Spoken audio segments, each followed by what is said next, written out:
Okay. Well, shit. There we go. Alright. Welcome to the first tree. Um,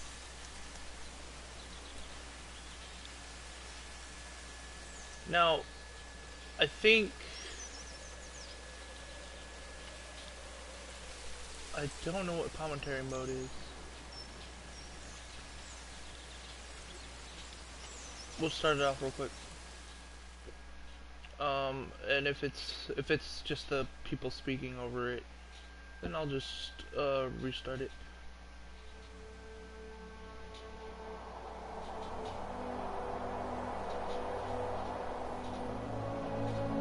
Hi, my name is David Whaley, and I'm the creator of The First Tree. I also voice a character named Joseph. So I just wanted to introduce you to this commentary mode, tell you that you can find interesting things about how I made this game by touching the speech bubbles you see in the world. So I hope you enjoy it. I'm gonna keep that on, to be honest. This game looks really, really good. I don't think I needed it. Are you awake? I thought I heard you get up. Yeah, I'm awake. Sorry, I just can't sleep. Are you thinking about him?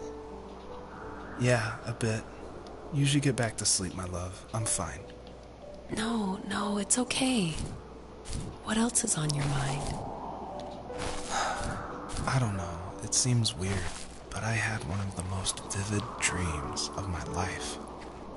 I saw a fox on a snowy mountain, just looking confused and worried. Those eyes. I can't get those eyes out of my head. She was running in the windy snow, looking for something. Do you think it has to do with you and what's been going on? I don't know. It was just a dream, Rachel. They're not meant to make sense. A lot's happened the past couple days, that's all. Well, if you're not going to sleep anyway, you should tell me. I want to hear. All right.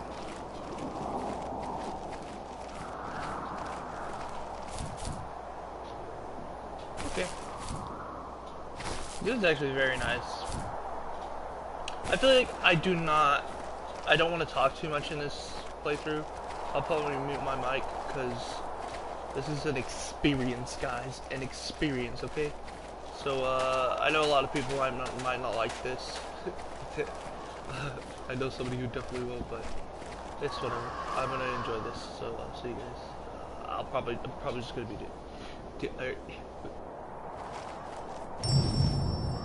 So it's usually at this point where people say something like, this is not the kind of game I was expecting. And that happened a lot at PAX West when I showed it. We'd have little kids play it, but then they see a dead fox cub, or a kit is technically the word, but cub sounds, I don't know, it sounds better. Like Wes Anderson uses it in Fantastic Mr. Fox, so I thought cub would be alright. But anyway, having this game, I wanted it to be more serious. This game is based on dealing with the death of my father, which was the hardest thing that's ever happened to me and my family. But I don't want to talk about it here, and I didn't want to talk about it with anybody really to this day still. It's very personal. And that's why I made this game. That's exactly the reason. Because I wanted to get those feelings out and like communicate with people without like talking about it. And so that's what the first tree is. It's me dealing with my feelings, and it was a personal project, and it was just me, and it actually, like, I'm really glad I made it, but it wasn't easy to make, I guess is what I'm saying.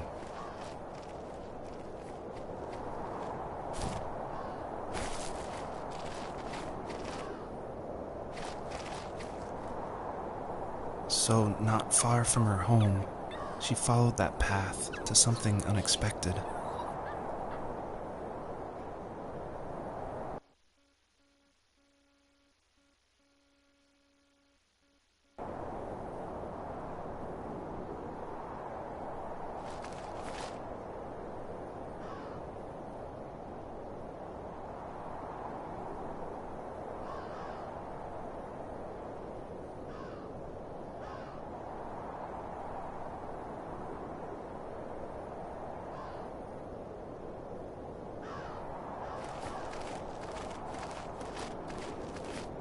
She couldn't stay, though.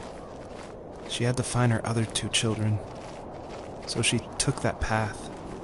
She followed it towards something ancient. Something with answers.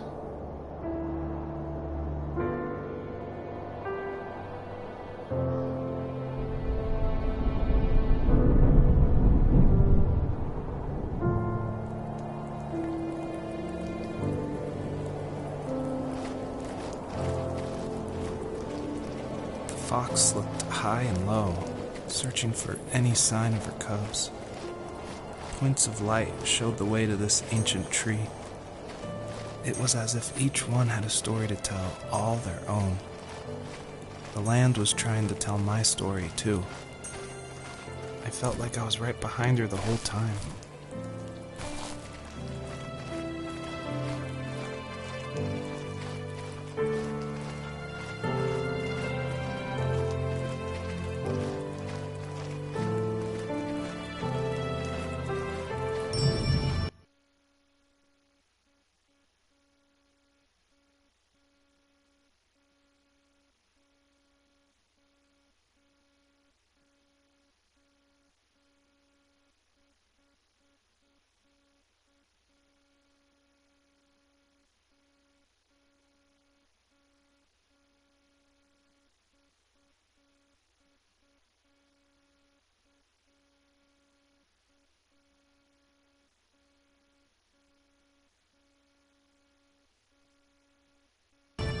The bunnies were added because my wife, Elise, who also voices Rachel in the game, who's also helped a ton to make the game, as we were playing, she just said the world felt kind of empty and not alive enough. So I knew we needed to add some kind of life, and so the bunnies was like the first idea that came to mind. And like most of the game, I used like publicly available assets to speed up production because I was working full-time along with making this game, and we just had our first baby, a little girl named Evelyn. So I was messing with this asset called Herd Sim, and at one point, like the generation script that creates variations of the sizes of the bunny. One time I got out of control and it made like this monster bunny that towered over everybody. And I shared that GIF on Imager and Reddit, and that was a huge hit. It helped definitely gain an audience for this game. But it's hard because this game is like so serious. It's about life and death, not giant bunnies. But I knew I needed something, like a shout out to that, because it was pretty fun. So if you're able to catch all the bunnies on this map, I think there's around 13, then you'll get a special surprise. So good luck.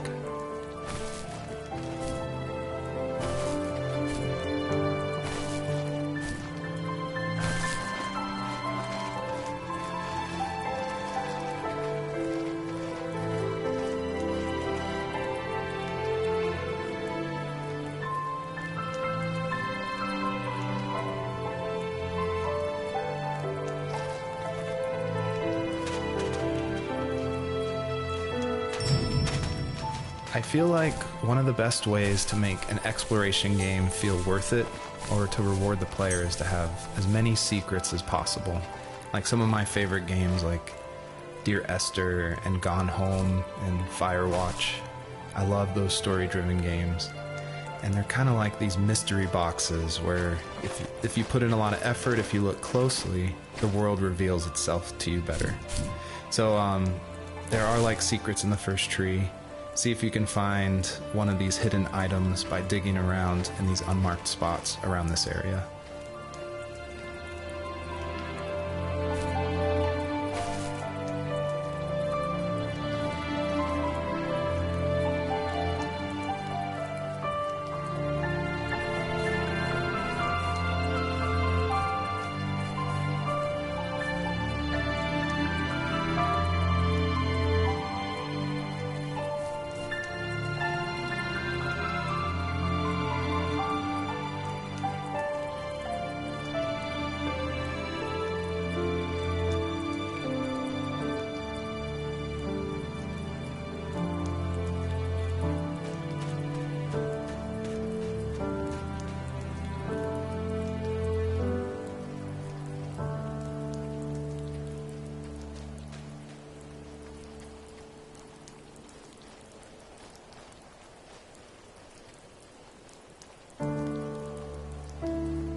Michael's kind of the manly man type, but one thing that still surprises me is his vase collection. Some guys collect shot glasses of all the different places they were stationed at, but my dad wanted jars and pots. I think underneath his rough appearance, he was gentle, and he admired craftsmanship above all else. He never talked about the places he was stationed at, but he loved talking about how unique each piece of pottery was.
As a kid, did you ever do show and tell in your class?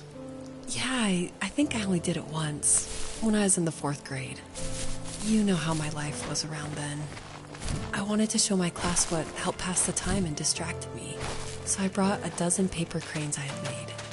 I think I told everyone how badly I wanted to be a bird and fly, embarrassingly enough. Don't be embarrassed. Every kid wants to fly. For me, it was another toy from my dad, a wooden boat. I remember guarding it so carefully in my hands as I walked into class. When I sat down, a group of boys immediately made fun of it. They asked which trash can I found it in, or why an ugly log was my favorite toy. When I got up, I didn't even want to tell them my dad had carved it. I said it was a joke gift my friends had given me. Kids can be so cruel. Some of them are. I shouldn't have let them get to me, but it did. It's amazing we bounced back at all.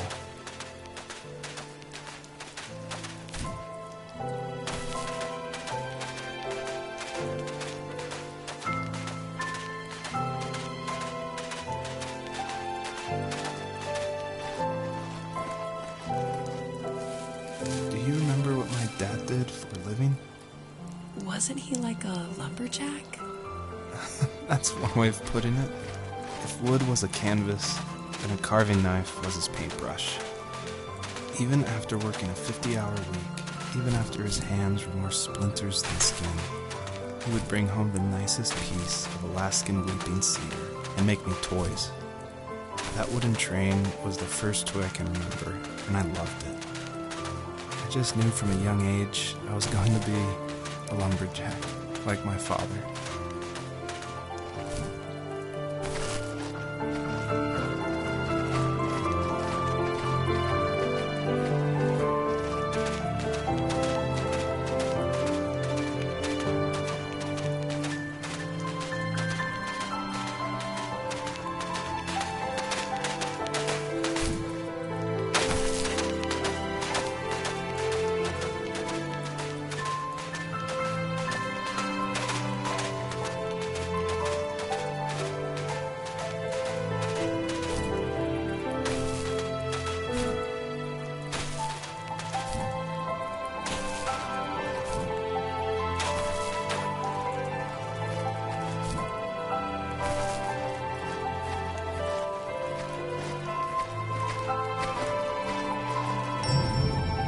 I feel like one of the main reasons people play small indie games is because they are so personal and intimate. So I tried to put myself into this game as much as possible. So almost all the vignettes or little stories you hear in this game, they come from my childhood, where I grew up in the middle of nowhere in Central Virginia in the United States. So yeah, that's probably why I love games like this so much, where you explore this open, wide environment and just find interesting things, because that's exactly what I did as a kid.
I thought it was important to say that, yes, I actually did draw this with crayons.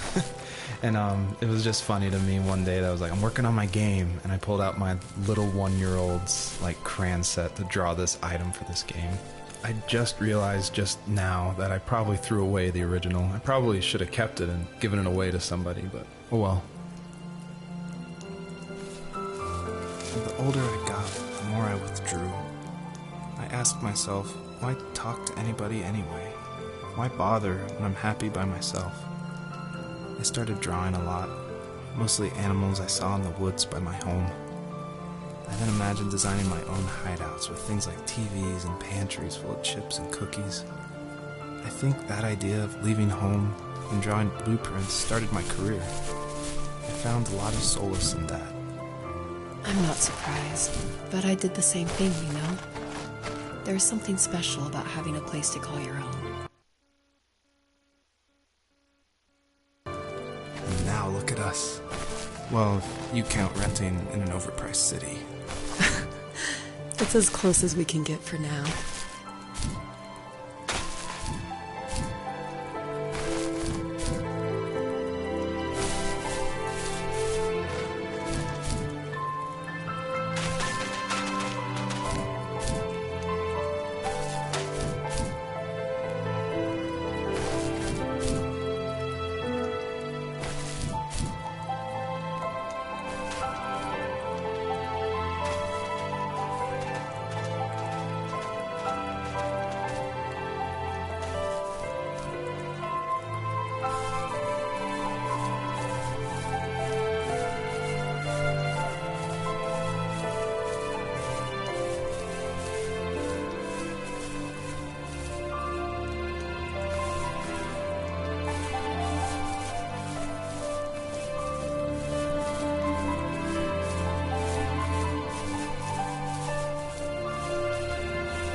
Usually those kids would leave me alone, but somehow they could tell I was different. They made fun of how far away I lived. They called my dad a sourdough. I was a blabbermouth as a kid, telling my dad stories I made up for hours. But after that show and tell, I didn't tell him much anymore. He didn't know exactly what was wrong, but his best guess was that the toys he carved weren't cool enough. He carved me a tank and tried to tell me what it was like to be in a real tank as a serviceman. I didn't know your dad was in the military. Yeah, in the army. The sad thing is that I'd pretty much forgotten until just now. There's so much I still don't know about him. I'm sorry. He knows how much you love him. You're going to see him again soon and have some closure, I'm sure.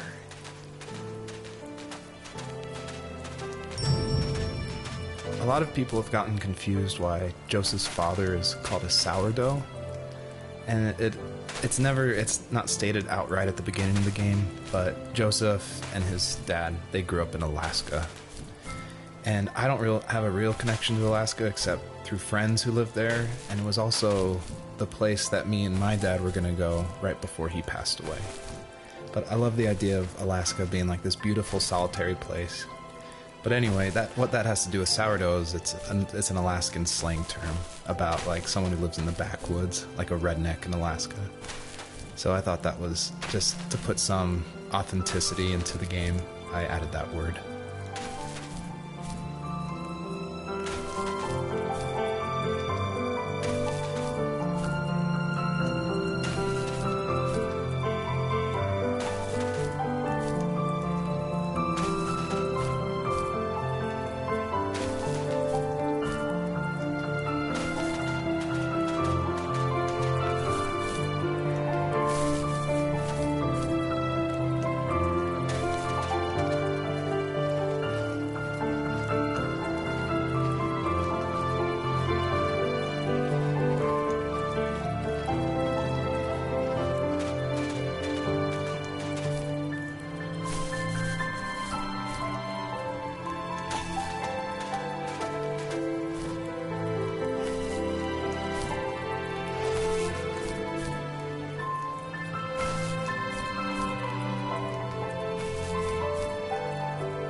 teenage years were full of sketching, angst, and trouble.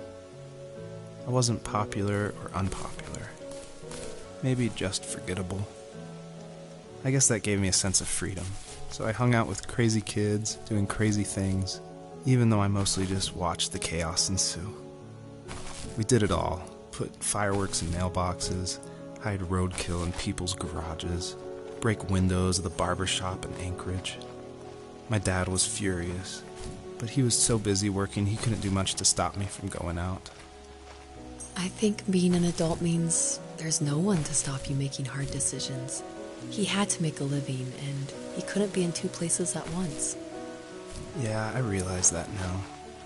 But at the time, I was sure he was more interested in growing his business than what was going on with me.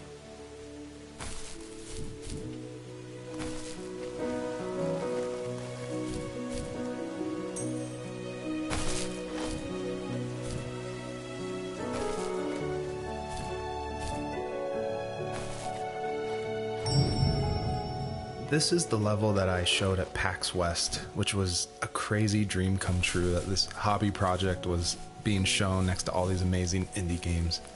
So I decided to show this level because it's smaller, there's like some jumping puzzles, and I thought it was a good entry into the game. But the one thing I can't seem to forget is right before we opened to the public, there was an indie dev superstar. Like, you've definitely heard of his games. And I was like terrified. He wanted to try it out. So I said, of course, like, please give me your feedback. And he was super nice, super talented, of course. But this embarrassing bug happened, which I'd never seen before in my life, where when he dug the item up, he jumped right after, and it created the dust cloud to permanently be on the rest of the level. It wouldn't turn off. So it looked like this fart cloud following the fox as it just kept running with this beautiful music and serious voiceover. And it was horrible. I think about that every time I look at this level. But, you know, I was able to fix it, so I'm glad someone could at least find that bug.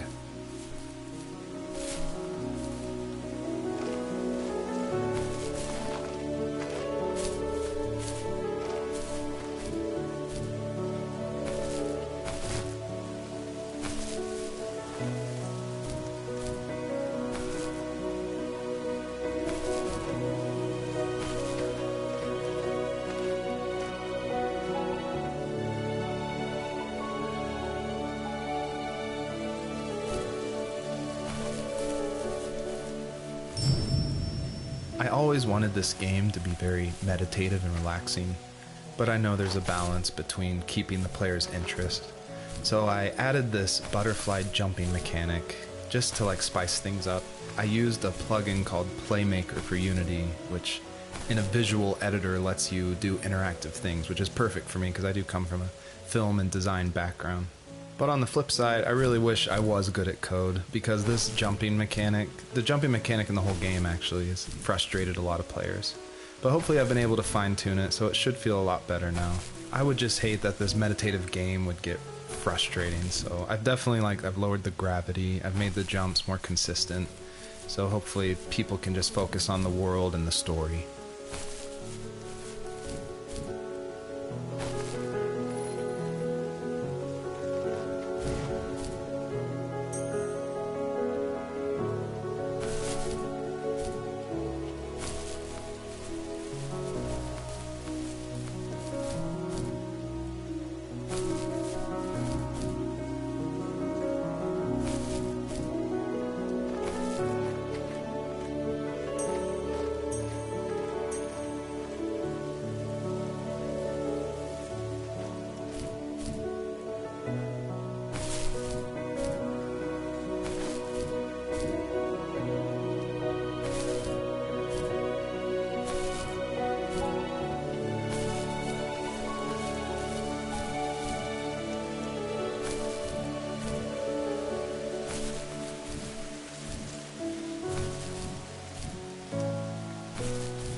you may have noticed there's a little pond here, and believe it or not, I tried everything I could to get swimming working in this game, and I just could not do it, unfortunately.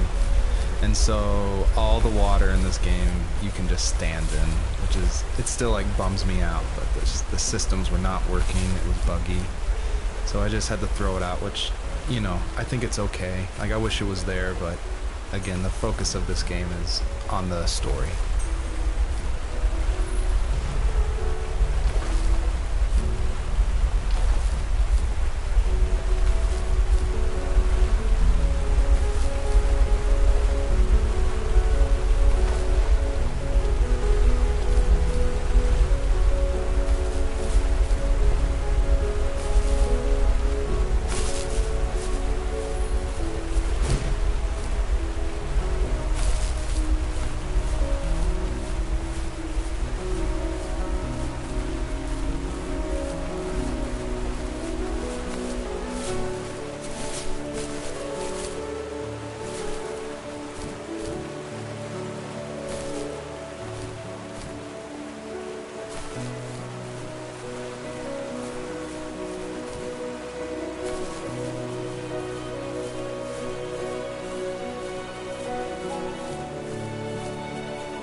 After he drove me home from the police station, I blew up at him, saying how I never wanted to be like him, how I was going to be someone and leave that hick icebox for good.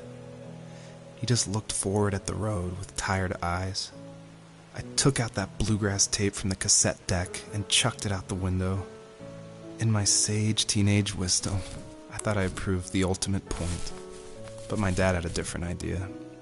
He slammed the brakes, slowly bowed his head while gripping the steering wheel, and finally looked at me. All he said, like it was a polite request, was, "Make this right." I sat there in silence, fuming, but I eventually got out and combed every square inch of the woods, muttering profanity after profanity. I found it 30 minutes later, near a small waterfall off the road. I went back to the truck, put the wet tape back in, and sure enough it worked. We didn't speak another word to each other the rest of the night. Wow, I knew you were a crazy teenager, but... It's hard to believe, isn't it? It surprises me too. It's like I didn't really know who that kid was back then. I bet my dad thought the same thing over and over. It's almost like he was saying, "Make this right," to himself, more than to me.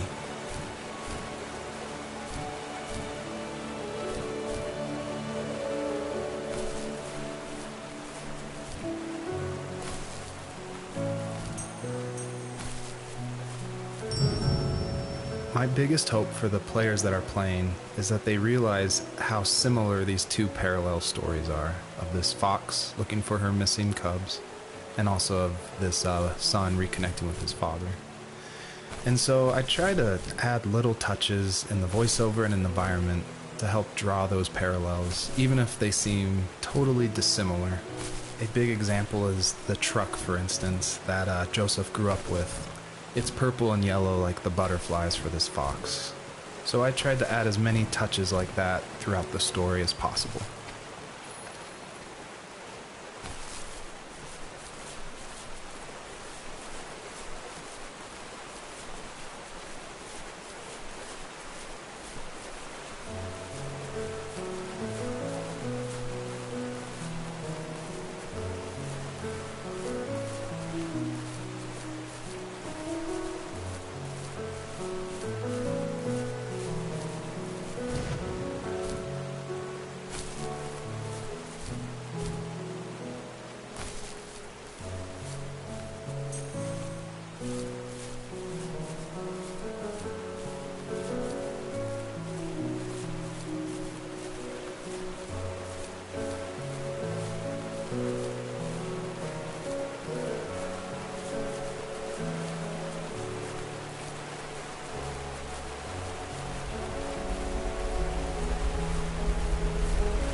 My friends would laugh about that night and talk about how crazy it was, and I laughed along, pretending it didn't bother me.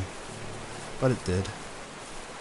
I imagined my friends growing old in the bush, unable to find that thrill in those godforsaken ice fields. It's like those mountains were a literal wall, keeping me from leaving, where all I would have to look forward to are lumber yards and evening beers. I had to climb over. That was my only goal for a long time.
If there was some way I could take my love of drawing and turn it into a way of escape, nothing would make me happier.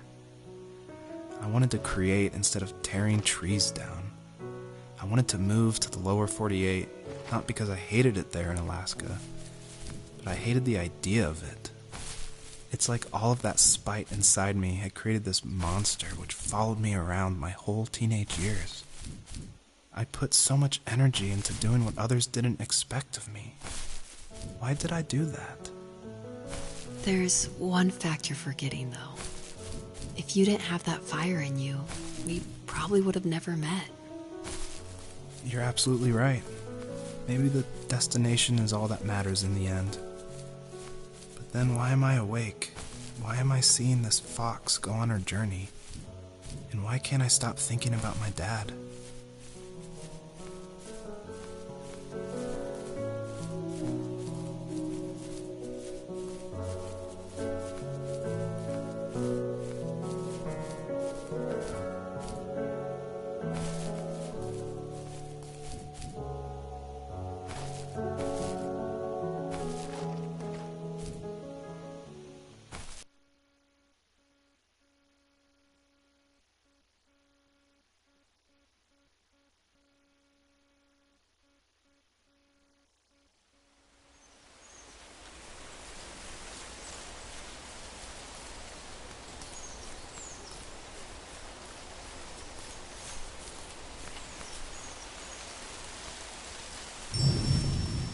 I did want to do something a little different with this level. I wanted it to be more open world feel, and that there was something blocking your progress, so it did encourage people to look closely and see how to unlock this blocked way.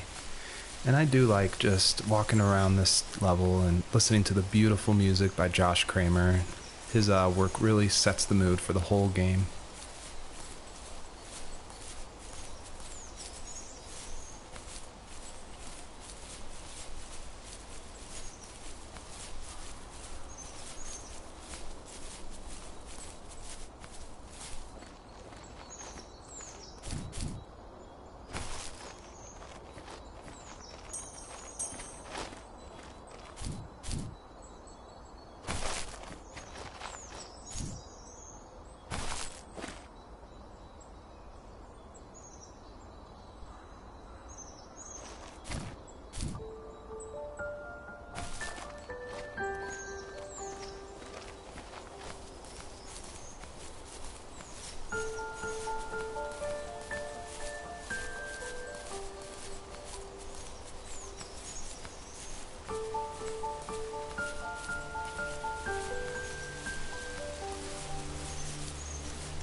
Almost all stories follow the same kind of structure, and it starts with an inciting event, and then there's rising action, and then there's a climax, and then there's falling action.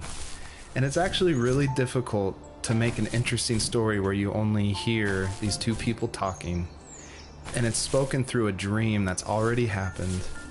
And the most of the action is about this animal that isn't directly related to this couple at all. So I don't know what I was thinking, but my hope was that it would create some interesting things and connections that I didn't see before. And that was kind of the whole exercise of making the first tree.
On our property, there were old abandoned pieces of a shed and car long left unused. I used to ask him all the time who those people were that left all this junk, and I'm sure he got so tired of hearing it that he made up some elaborate stories how a brown bear ate them and haunted the woods afterwards. What's funny is I think it made those people seem more real. growing up thinking they were still hanging out like they couldn't say goodbye. I used to tell my friends how I could swear I saw spirits move near the water, and that always freaked them out. I guess it didn't bother me, because the way I saw it, they were normal people with old cars and sheds, just trying to figure out how to survive and be happy in the middle of nowhere. It was a cool thought that they didn't want to leave, but I was a weird kid. Well, you had good company since those ghosts like living in a place where they were brutally devoured.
My dad built a lot of stuff in his free time. If he wasn't watching fly fishing or reading Tom Clancy novels, he was carving something. He made tons of birdhouses. Not that he was into bird watching, but I think he really missed working and adding on to the home. If he couldn't afford the time to build onto our own house, he would have to settle with watching birds move into their little homes. We kept an old mattress in the bed of that ugly yellow truck, so we would drive it deep into the woods and then watch the birds fly into their houses while the sun set. Usually it was accompanied by venison jerky or a cold Coke, but not a lot of talking, which is how we both liked it.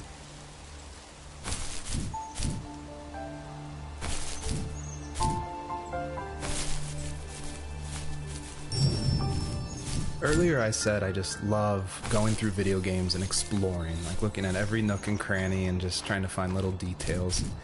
And I think that started because in middle school and high school, I would make mods for my favorite games, namely Jedi Knight, Jedi Outcast, and Far Cry. And I love this huge world of mod makers who would make these levels and be like the most random creative things, and I would just love exploring, usually multiplayer levels, by myself. So even though I went to college for film, before that, before high school, I was making video games and mods, and it was my favorite thing in the world. I made a ton of different levels. I made an abandoned space hotel with a dance floor and cafeteria. I made a haunted campground with cabins and tents.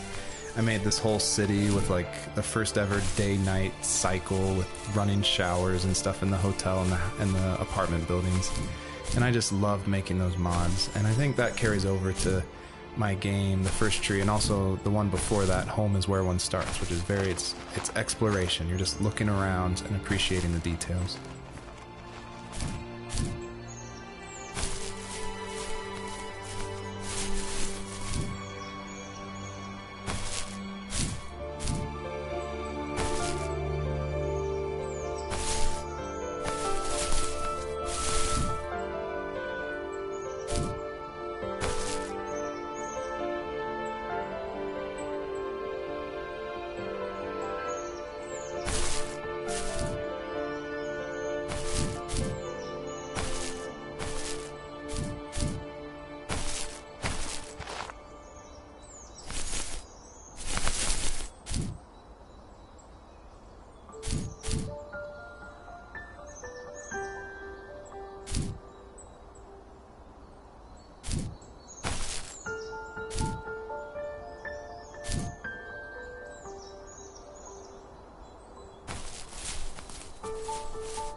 we were happiest underneath the evergreens.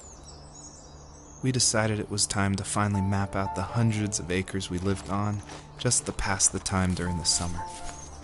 He was only free in the evenings, so I would spend the day wasting time on dial-up internet and sketching, and then we would rush into the woods, pen and map in hand, before evening fell. Sometimes the aurora borealis would cast a cold green glow on the mountainside, and we would finish our route underneath a twilight sky. Sometimes I was lonely during those summer days, but there was comfort in the routine.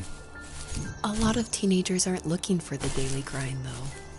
There's nothing wrong with wanting to get out, to leave your childhood home. You wanted to progress, to make something of yourself. Yeah, you're right. That house. I'm sure it's the same as how I left it. Then why does it feel so different? I doubt you're the only adult to have looked back and asked that question.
most distant, at the times when I detested him the most, he kept reaching out.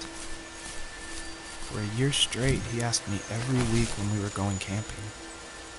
I thought he was just dense. Eventually, to shut him up, I agreed.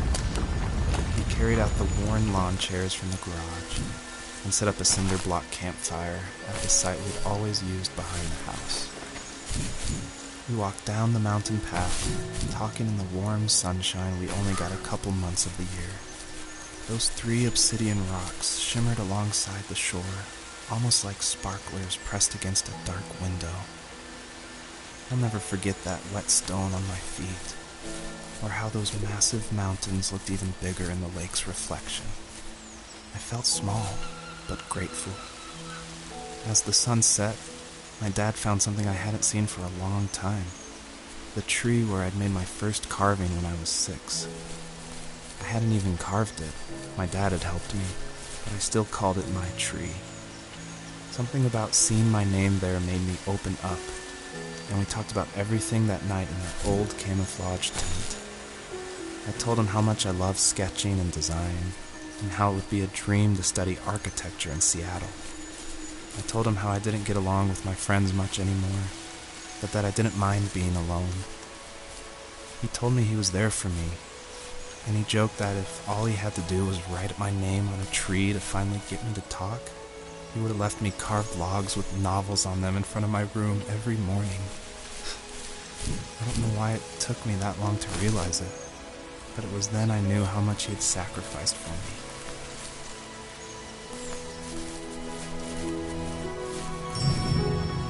I don't think The First Tree could work at all without the music by Josh Kramer.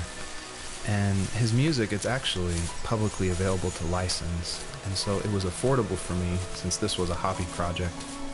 And it's something I like to tell new indie developers all the time, like, you can't afford that composer, you can't afford a full-time programmer. You need to cut corners and finish your game, and the way to do that is to use these amazing publicly available assets that anyone can purchase and license. And so his music is incredible, and I actually haven't talked to him that much, I've just emailed him. But his music was nominated for Most Emotional Music at the Emotional Game Awards in France, and he's just a really nice guy. And I think there's so much amazing content out there that if you're thinking of making a game, like, look around and see what you can make work on a tight budget, because it worked really well for The First Tree. The perpetrator stood nearby, unfazed, like nothing was wrong. My dad is dead, and he's never coming back, Rachel. I can tell you these stories, but I can never reminisce with him again. He can never hold a grandchild that we'll probably never be able to have. I can never talk to him again, and I'll never be able to say I'm sorry for everything.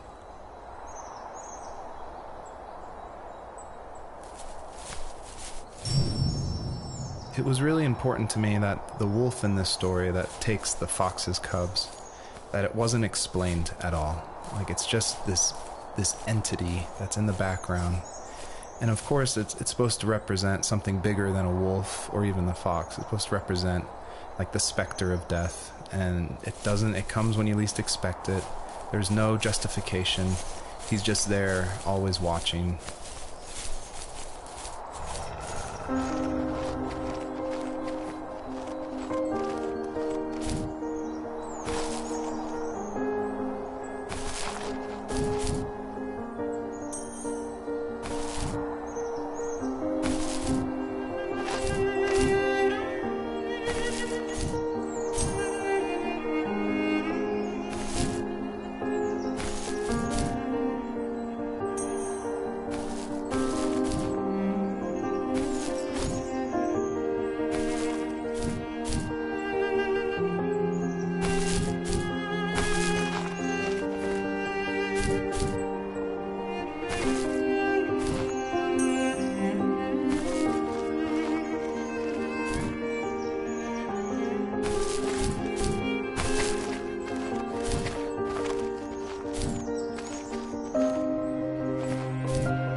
I need to go to bed.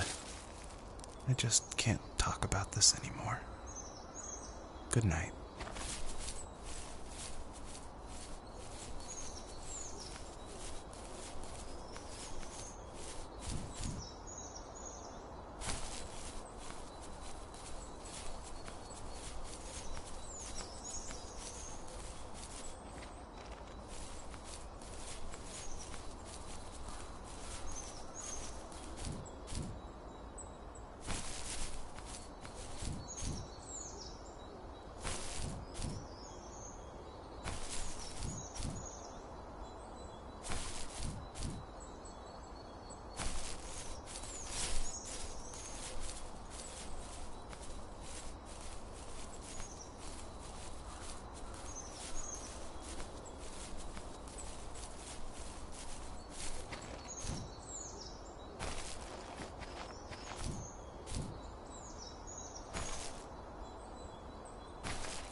Joseph, you can't go to sleep feeling like this.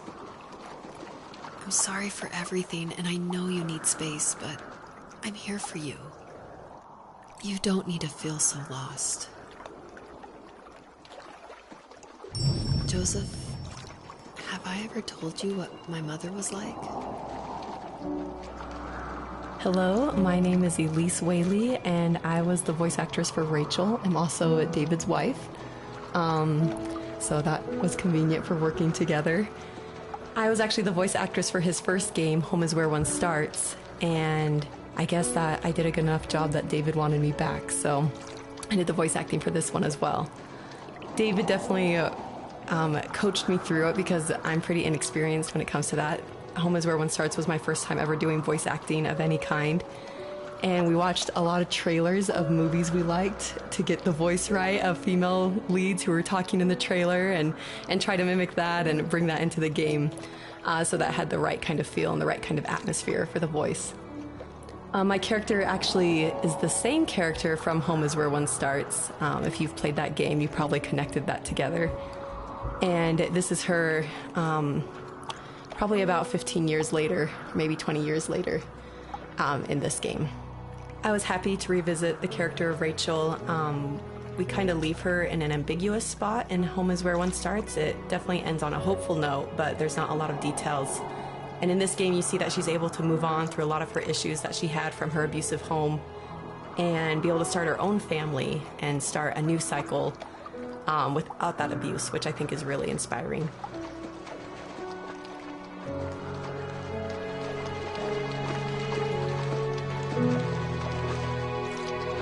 You know what it's like not to have a mom at home. And you know how hard that made my childhood. What helped me was watching the birds in the morning before the school bus came.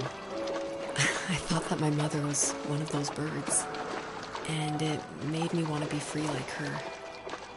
My mom taught me how to fold origami cranes while she was in the hospital. So I told myself I would fold one every day until I could fly myself. I think we both have always loved animals, and for me that love started with a dog. Sometimes this Rottweiler would come up to our property line and wait at the fence for me, but only once in a while. I was sure to check every day immediately after school, and it usually ended in disappointment. I would even steal money from my passed-out dad just so I could buy these off-brand dog biscuits. Even when she did stop by, she never went beyond the fence. Why was she so scared?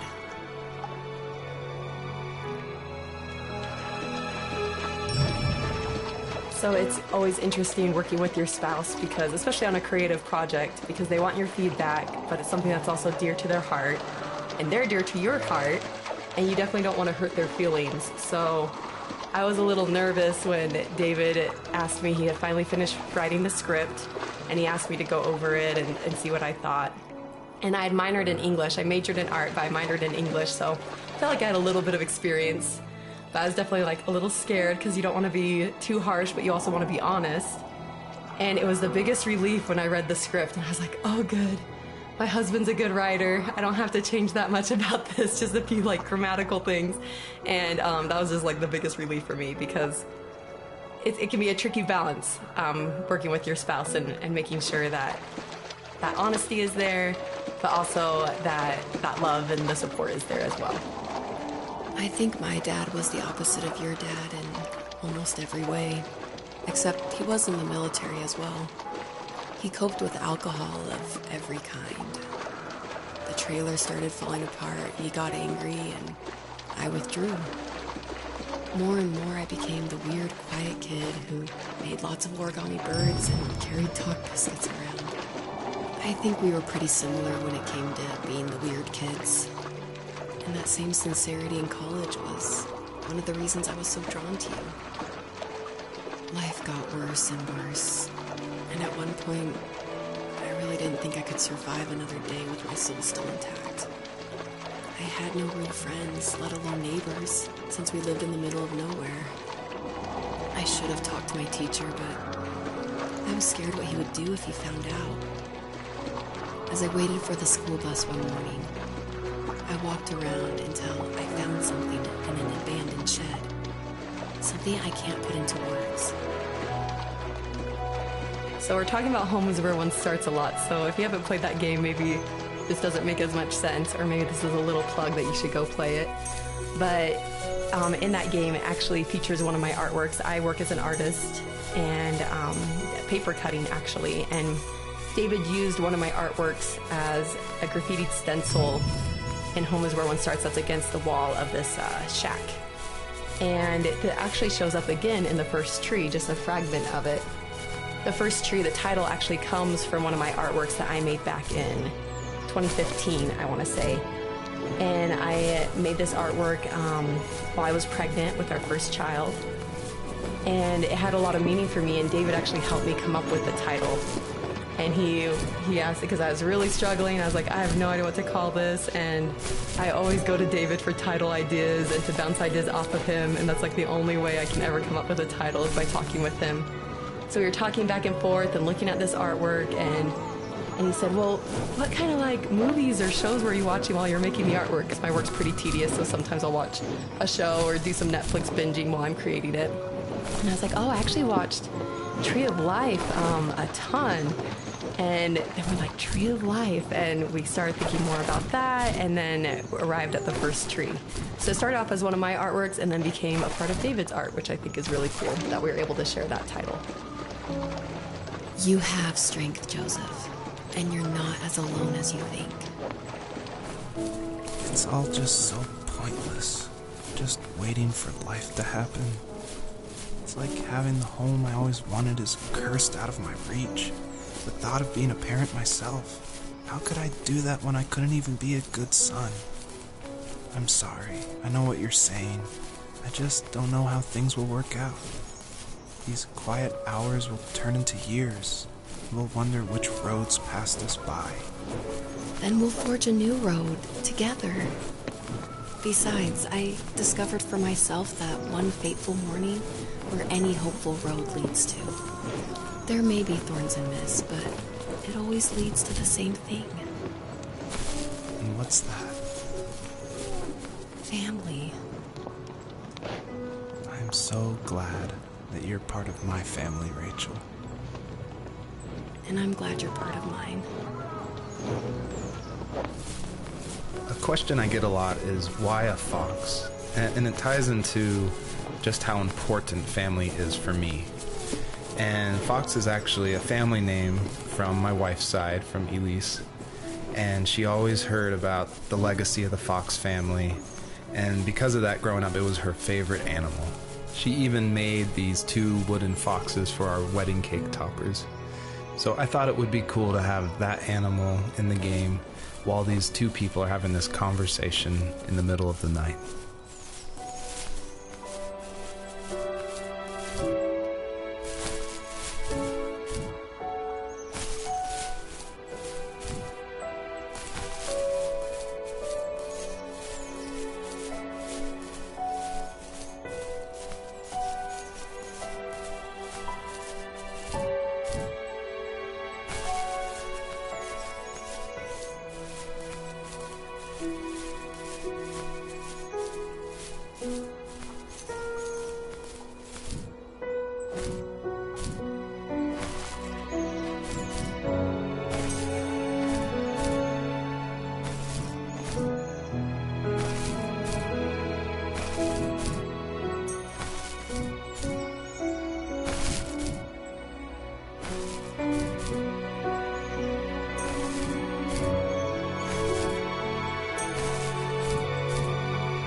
The fox knew her last cub would be waiting for her at the first tree.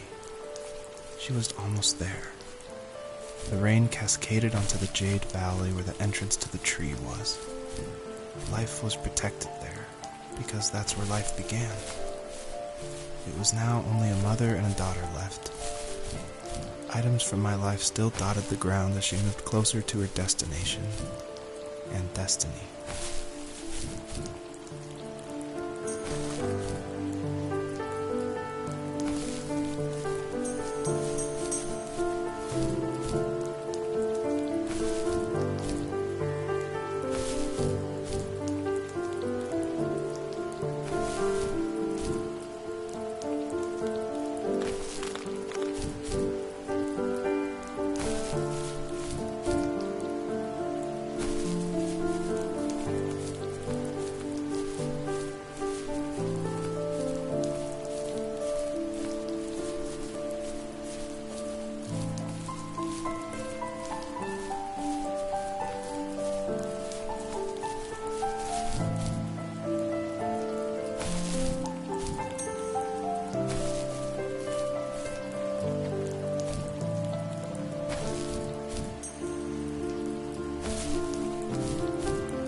Usually what catches people's attention of the first tree is the visuals, of course. And I was inspired by a lot of people making these levels. The second level is inspired by just these beautiful autumn photos of a real forest. And this level, the Jade Valley, is inspired by the artwork of Heather Penn, who did the Overland games. I just love those greens with a lot of gray in it. I love the strong vignettes in the corners of the frame.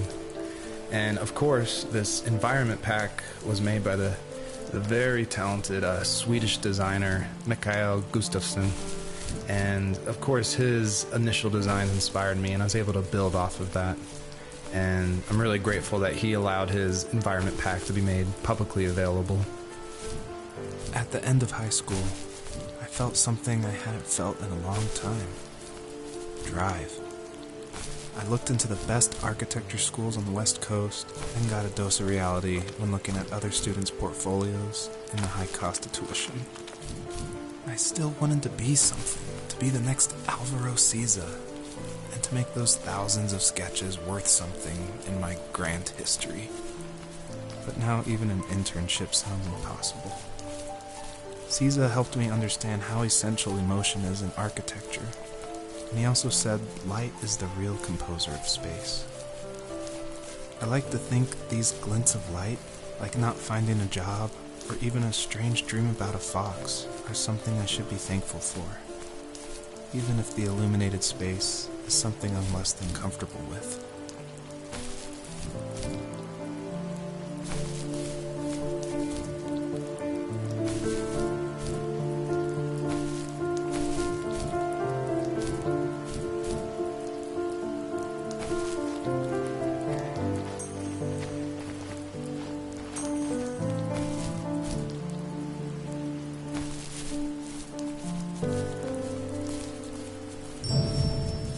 By now you've probably caught on to some of the themes I love to explore in these stories. And the big one is of this tree, the first tree on Earth. And a lot of people have asked me, what does that mean? Why a tree? And basically it boils down to this delicate balance between nature and its relationship with life and death. And I love these stories where they put like these microscopic relationships, like something of like a father and a son, and juxtapose it next to this epic story of like the creation of the universe and the first tree on Earth, and how they can be equally as important, because in my mind, like, my family is as important as, like, the creation of the Earth. And it reminds me of, like, some of the stories I love, like The Road by Cormac McCarthy, or The Tree of Life by Terrence Malick. Basically, I wanted to make sure the player felt that there was a higher power than themselves, and that there was something watching over them as they went through this story.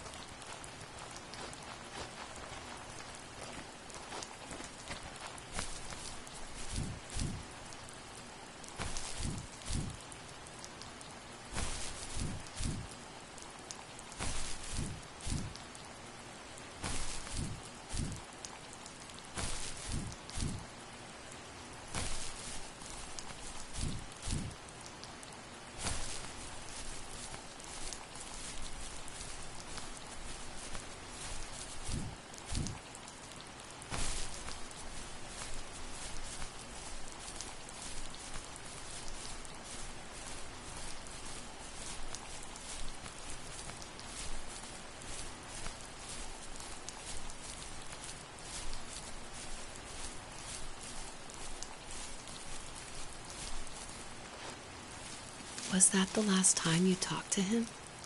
No, I called on holidays, and he would call on my birthday. I guess we acted like nothing ever happened, which was stupid. I didn't want to ask about his lumberyard, and I'm sure he didn't want to ask about my job search. I never went back and visited. I think the last conversation we had was about what movies we had seen, and what exactly a best boy is in the credits. I thought he would be here so much longer.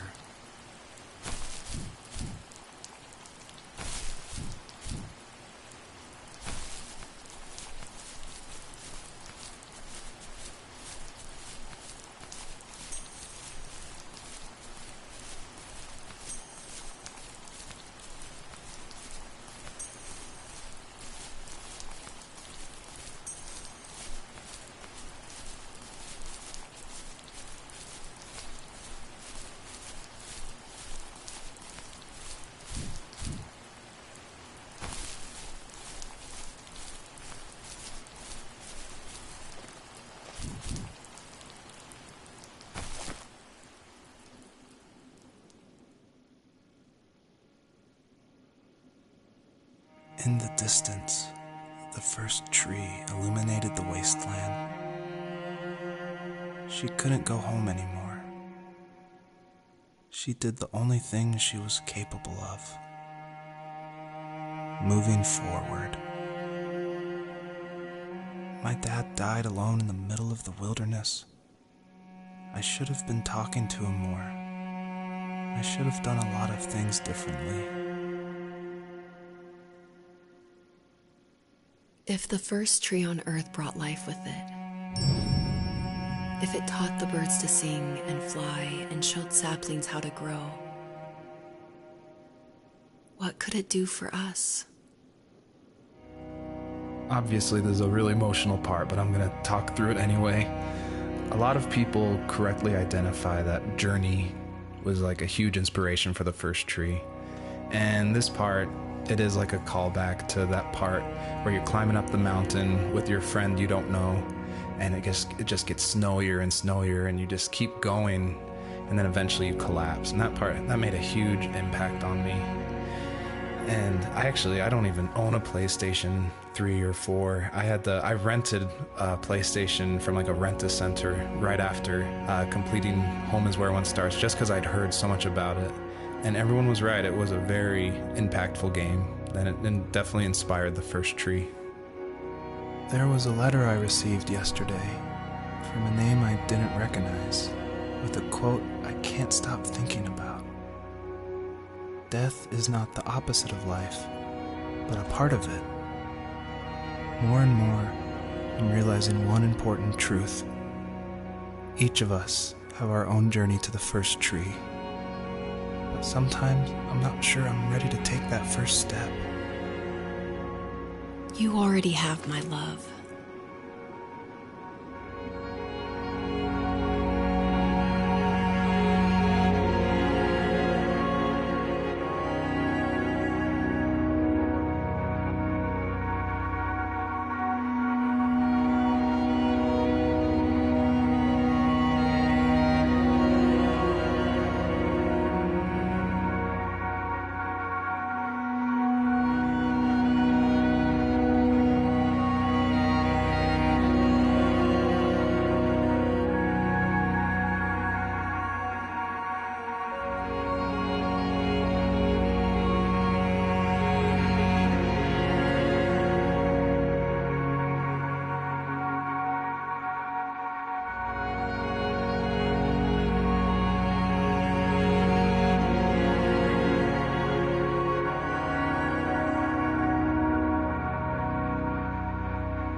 guess her journey was over.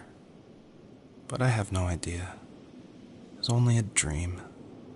A distraction from tomorrow. I don't think dreams normally bring back to memory so many important feelings. Maybe it was just a dream, but it was also a gift. Yeah, I suppose. But tomorrow we're getting on a plane to the last place on Earth I want to be. The only person that would have made the trip worth it is gone. You're going to see him and be with him one last time before you say goodbye. I have one last quote for you by Emerson, sealed in an imaginary letter from me to you. It is the secret of the world that all things subsist and do not die, but only retire a little from sight and afterward return again. Go to sleep, my love. We have a big day tomorrow, but I'll be there with you every step of the way. Thank you. Thanks for listening. Good night, Rachel. Good night, Joseph.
You're probably thinking, what is going on? And that was definitely my intention for this epilogue part of the first tree. This is my favorite part. This is the part I'm most proud of. And it definitely, it's supposed to evoke this, what is going on? Where am I? I was not expecting this. When I was marketing and blogging about making the game, I never showed anyone this part. I never told anyone. I never shared screenshots. I wanted it to be a complete surprise. And I also wanted it to feel a little creepy because it's totally inspired by those nights where you wake up in the middle of the night and you can just hear the sound of the wind outside the house and you can't sleep. So you walk around in this twilight stupor. And I would say the whole first part of this game where you play as the fox, its whole purpose is to set up for this conclusion. So yeah, I would encourage you to look around and see how many things you recognize from the earlier part of the game.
I tried hard to foreshadow this epilogue just because I wanted it to be a surprise, but I didn't want it to feel too out of place that it would be humorous. And so Joseph, earlier in the game, he would say things like, I felt like I was right behind the fox the whole time. In my mind, the camera perspective acts as a metaphor for who the player is, what they're seeing, if the camera represents Joseph, or just like that video game trope of having the camera follow you. I guess the big question I wanted the player to ask themselves, is this a dream as well? And if so, does that even matter?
What the hell?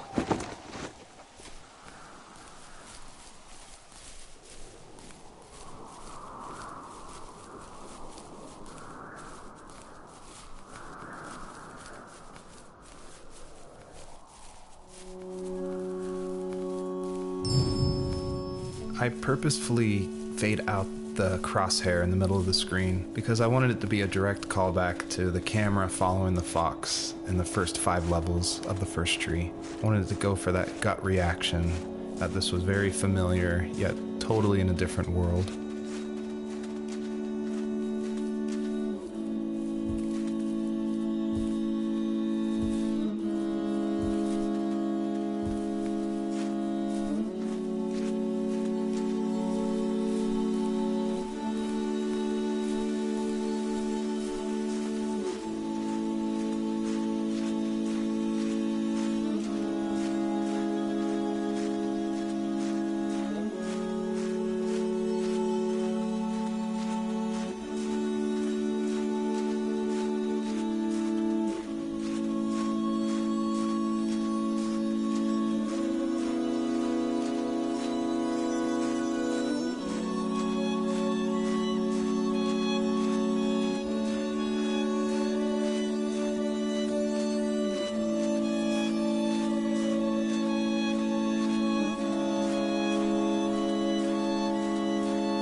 thank you for making it to the end of my game.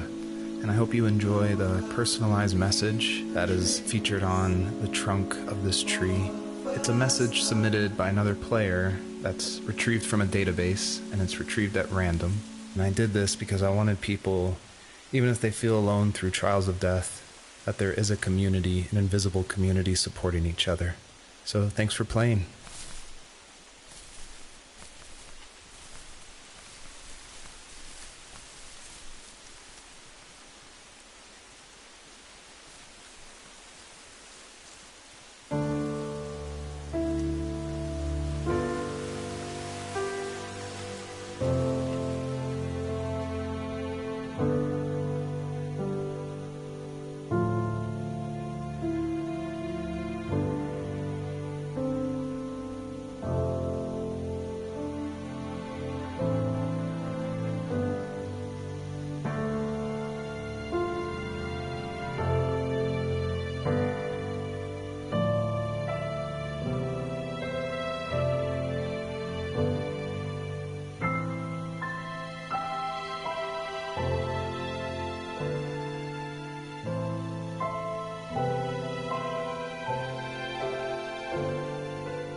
Alright.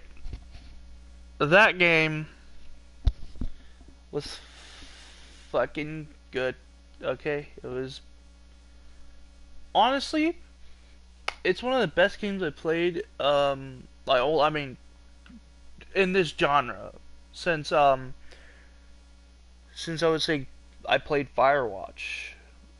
Since I played Firewatch, and I really liked Firewatch, although the ending was really bad, but just like the feel, the emotional, like, attachment, of course the fucking soundtrack, the amazing, like, music, just the overall look of the game was pretty good. Also, for a Unity game, it looked really good. And the story was pretty good, although it was pretty simple. Not like too complex of a story, obviously, but you know, for what it was awesome. This game was pretty good, and I'm gonna go ahead and set my little thing to the thing anyway. But yeah, I guess that's all. I hope you guys really enjoyed that. I don't know if you didn't. I don't know if anybody didn't like the commentary mode. But I mean, it was interesting. I really liked it. Just being able to hear the process of and the thoughts of what the developer went through. I always love you listening to the commentary modes on games, just because like it's an insight on how the creator, how the developer thinks. You know, how the developers, what they thought about the game. You know, about what in the process of making it. So yeah, that was the first tree. I hope you guys enjoyed that. If you want to see anything else like this, go ahead and let me know. I'm probably gonna be streaming something else right after this. I don't know. I'll have to decide what game I'll stream, but I'll be streaming something. I don't know. So yeah, once again, hope you liked that. If you really did, leave it a like. Comment down below what you thought about it, and yeah, subscribe and press the notification bell if you want to get updated. And yeah, I'll see you guys in the next video or next stream. Peace out.